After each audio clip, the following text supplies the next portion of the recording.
Robbery that turned into a shootout in Savannah. We are learning new details in the Oglethorpe Mall shooting investigation from that shooting that happened earlier this month. It comes as a preliminary hearing for all 6 suspects were held in court today.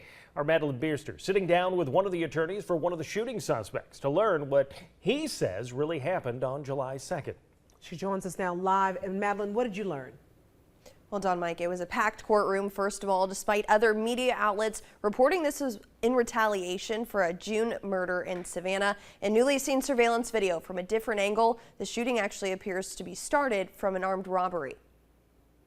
I met with an attorney today for one of these 6 suspects. He showed me newly released video from inside the mall that cannot be aired yet that shows Demille Johnson and Theron Robbins walking in the mall. The video then shows Royce Haynes, Ajuan Hyman, Jonathan Jones, and Franklin James near the store Elevate. The video goes on to show Haynes attempt to snatch Robbins' chain from his neck. You can see some of that from this angle. That's when a shootout ensued between the 2 groups. Wednesday, all 6 were supposed to have a preliminary hearing. It was a packed courtroom. Families of all the suspects, the family of Tina Smith, the victim in this case, the DA, along with many people from her office. The state asked for a continuance in the case, giving them 30 more days essentially, saying she wants all 6 men in custody to have 1 record, 1 transcript, and to keep the cases together. DA Jones says the investigation is still incomplete at this point, and they're still collecting evidence as well, now working with Georgia's Attorney General Chris Carr's office. A special prosecutor from the AG's office will now help with this investigation to potentially bring gang charges into the case. It's no secret that there are some gang implications involved in this case, and the AG's office does have additional resources, and I think that in the same way that we said more heads are better than one, right? We want to gather intelligence, not just here in Chatham County, but from around the state about involvement so that we can investigate that. But let's be real.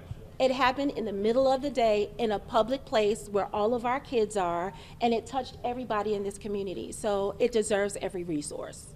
The lawyers of all suspects say they were mostly fine with a continuance, but only if the DA does not indict the suspects before a preliminary hearing. I want to ask you, I saw that some of the attorneys were maybe upset and they didn't want an indictment before they have the chance for the preliminary hearing. Are you able to guarantee that, or where do you stand on that?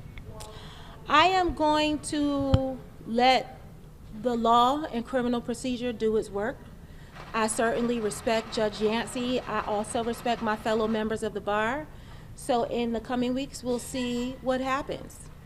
One of the suspects, Ajuan Hyman, had his charges upgraded from just possession of an illegal weapon to now include felony murder and aggravated assault. Those warrants were served to him in jail Wednesday morning. The only suspect still not in jail custody is 16-year-old Franklin James. He was expected to turn himself in Monday, but did not. His lawyer did appear in court for him Wednesday, but James still has not yet turned himself in. That new hearing for all 6 men is now scheduled for August 27th. Reporting live in studio, Madeline Bierster, WTOC News. All right, thanks so much, Madeline. WTOC has been following this case from the very beginning. You can take a look at all of our previous coverage by heading to our website, WTOC.com. Just look for this story on our homepage. People live